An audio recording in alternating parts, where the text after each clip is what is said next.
थरारक शेत जळीत. कांबळगा शिवारात मध्यरात्री अज्ञाताने सोयाबीनच्या गंजीला लावली आग. मेहनती शेतकऱ्यांचे स्वप्न भस्मसात. कांबळगा तालुका शिरूर अनंतपाळ शिवारात सोमवारी रात्री उशिरा घडलेल्या घटनेने संपूर्ण परिसराला चक्रावून टाकलं आहे.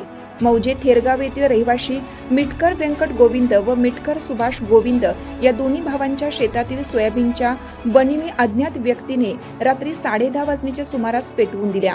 एकाच क्षणात मेहनतीने पिकवलेले पीक ज्वाळांमध्ये भस्मसात होताना पाहून दोन्ही शेतकऱ्यांच्या पायाखालची जमीन सरकली. कष्टाचे वर्षभराचे पीक क्षणात राख. संपूर्ण वर्षभर झगडत उन्हातानात घाम गाळत उभे केलेले सोयाबीनचं पीक हा शेतकऱ्यांसाठी धीर, बळ आणि आर्थिक आधार.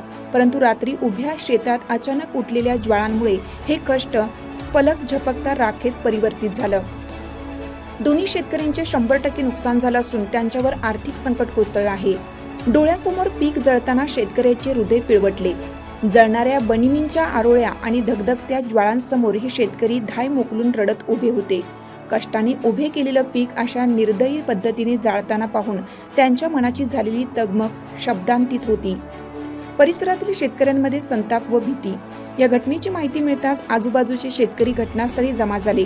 परिसरातील शेतकऱ्यांमध्ये भीतीचे व निराशेचे वातावरण पसरलं आहे.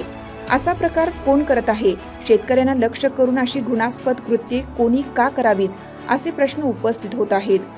अज्ञात व्यक्तीचा शोध सुरू, पोलिसांकडे तक्रार दाखल. या प्रकरणी अज्ञात आरोपीविरुद्ध तक्रार देण्यात आली असून पोलिसांनी तपास सुरू केला आहे. शेतकऱ्यांना न्याय मिळावा, नुकसान भरपाई मिळावी व आरोपींवर कठोर कारवाई व्हावी अशी मागणी होत आहे. कायदा लाईव्ह बातमीसाठी शिरूर अनंतपाळ तालुका प्रतिनिधी फतेह अली खान पठाण, संपादक सौदागर मोहम्मद रफी. ताज्या घडामोडी जाणून घेण्यासाठी कायदा लाईव्ह न्यूज या यूट्यूब चॅनलला सबस्क्राईब करा. बेल आयकॉनवर क्लिक करा. लाईक, कमेंट, शेअर करायला विसरू नका.